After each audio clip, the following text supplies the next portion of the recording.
Hey everybody, welcome to Mad Backyard. Today we're going to show you how to start up and season a brand new Blackstone griddle. We're going to show you how to prep the surface, start it up, and season it step by step so that you get a great non-stick cooking experience. We also added a few steps that aren't in the official instructions, but definitely saved us some headaches along the way you won't want to miss. Seasoning cast iron just means baking on layers of oil at high heat to help protect the metal from rusting and create a nice non-stick cooking surface. If you skip the seasoning and just start cooking on it, it can chip and rust and stain. It definitely won't be non-stick, and you'll likely just end up ruining your Blackstone. Over time, as you oil the Blackstone and cook on it, this will just continue adding more layers of seasoning to the surface. However, your first seasoning should not be with any processed animal fat, such as bacon grease. First of all, you'd have to cook a lot of bacon to do all the layers of seasoning that we're gonna do today. And second of all, bacon has salt in it, and while this is fine later on, you don't want salt in your first few layers of seasoning, as this can corrode the metal. So you can use any kind of plant-based oil you want to season your Blackstone. I'd recommend going with a high smoke point oil, such as grapeseed or avocado. We ended up using Blackstone's own brand called their cast iron conditioner, and we actually had really good results with it. Sometimes this comes in a bundle of Blackstone products you might have gotten with your Blackstone griddle, but if not, I'll put a link to it down in the description. I would definitely recommend using this product specifically. So before you do anything with seasoning, you're gonna wanna wash the griddle. This will be the only time you ever use soap on the cooking surface. This will just help get off any dirt and dust and sticky residue from tape or stickers or other things that were on the cooktop when it was in the packaging. Don't make it incredibly soapy or it'll take forever to rinse and you might end up leaving soap residue on it. You just want a little bit with a shop towel, wipe it down, then rinse it well so that no soap residue remains.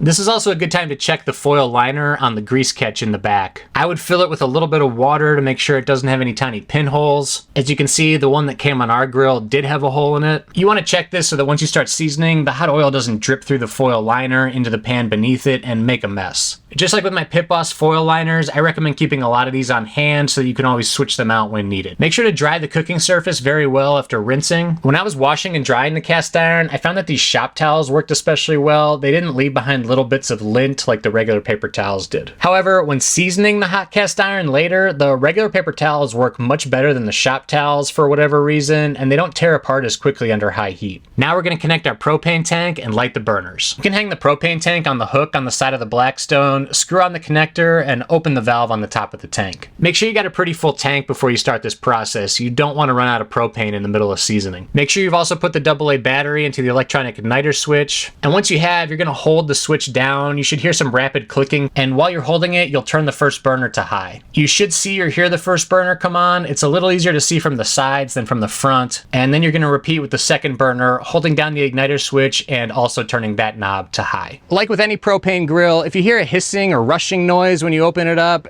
turn it back off and disconnect the hose because you may have a leak in your gas line. If you hold down the ignition button, turn the knob, and the burners don't light within 5 seconds, turn the burner back to off and wait a few minutes for the gas to dissipate before you try again. Now we're going to let the burners run on high for a little while to get the surface nice and hot and do our initial burn off. This is going to be similar to burn offs we've done on other types of smokers and grills and other videos and help get off any additional residues and chemicals left over from the factory on the cooktop. In the meantime, make sure you've got a full roll of paper towels, a pair of barbecue tongs, a good pair of high heat insulated barbecue gloves to protect your hands, and a little metal bucket or foil pan or something to put the hot oily paper towels in after you've used them. Once the burners have been running on high for about 15 minutes, you'll notice the color start to change on the griddle top. This is called patina, and it's totally normal. With the burners continuing to run on high, you're going to take about 2 or 3 tablespoons of your cast iron griddle seasoning or your high smoke point oil and spread it around the cooktop. The idea here is to apply lots and lots of thin layers, not one thick layer all at once, as this will better season the cast iron. Take your tongs and your paper towel and spread the melted seasoning or cooking oil evenly across the entire griddle. Try to get into the corners and along the inside edges and also the top and outside edges of the cooking surface. The first couple layers soak in very quickly, so you may not be able to cover all these areas right away, but it'll get easier the more you do. Give the seasoning about 15 minutes to burn in and stop smoking. Once it's completely stopped smoking, you can repeat the same process with the next layer. Blackstone recommends about 3 or 4 layers until the griddle surface is black. I've seen some people do upwards of 6 to 8. I ended up doing 7 in order to get the surface nice and evenly black from edge to edge. With about 15 minutes for each layer, this took about about 2 hours in total to complete. Make sure to keep the griddle nice and hot with the burners on high throughout the entire process. This is what really helps bake in the oil and create those nice hard layers of seasoning. The edges of your griddle will be the last to turn black, as these areas don't get as hot as the center, but over time with more and more cooking, the color will eventually even out. Once you've finished all your layers of seasoning and the smoke has burned off the final layer, you can turn the burners off and close the valve on your propane tank. You'll notice the color get even darker and more even as the cast iron cools down. Once it's seasoned, it's ready to cook on. Make sure to always use a good high heat cooking oil. I particularly like grapeseed oil. I also use Wagyu beef tallow, especially for searing steaks. I find it works really well on the Blackstone. As I said before, you never want to use soap again after you've seasoned your Blackstone. The soap will eat right through the seasoning and ruin it, and you'll have to completely reseason your griddle again. So to clean your Blackstone griddle after cooking while it's still hot, you're going to simply scrape all the food towards the back grease catch. You can use a little bit of plain water to burn off any caked on sugars, and then just wipe the whole surface with a paper towel and some barbecue tongs to get any last bits of food off. Next, you'll just reseason with one layer, just like we did before while the grill's still hot. You don't need to use the Blackstone brand every time. At this point, you can just use whatever kind of cooking oil you want. Spread a thin layer just like we did before, evenly over the surface, let it burn off, then turn off the griddle and it's cleaned and oiled and ready for the next cook. The more and more you cook on the Blackstone and repeat this process, the more seasoned it'll be, the more protected it'll be, the more non-stick it'll be, and the better experience you'll have. A big part of the reason we season our Blackstone is to prevent rust. An additional step you can take to help prevent rust is to use one of these silicone covers you've probably seen. You want to put it on after you've seasoned and let the cast iron cool. It works really well because it touches right up against the metal, preventing air from getting to it as easily. I like this brand because it goes completely around the edges rather than just sitting flat on the inside surface, so it protects the edges and keeps it from moving around too. I'll put a link to this one down in the description if you want to check it out. The nice thing about the silicone is when you put the hard cover on it, it almost creates a suction effect, which really helps to keep the air and moisture out. Then make sure you've got a good quality soft cover to put over the whole thing. And that's about it. So just to summarize, make sure the only time you ever use soap is when you're first cleaning the griddle before you season it. Check the foil liner and the grease catch to make sure there's no pinholes in it and that you have a full tank of propane. Remember, it's always better to use more thin layers of oil than fewer thicker ones to keep the griddle very hot and give the oil plenty of time to bake in and smoke off before you start the next layer. And if you follow all these steps, you should do really well with seasoning your new Blackstone.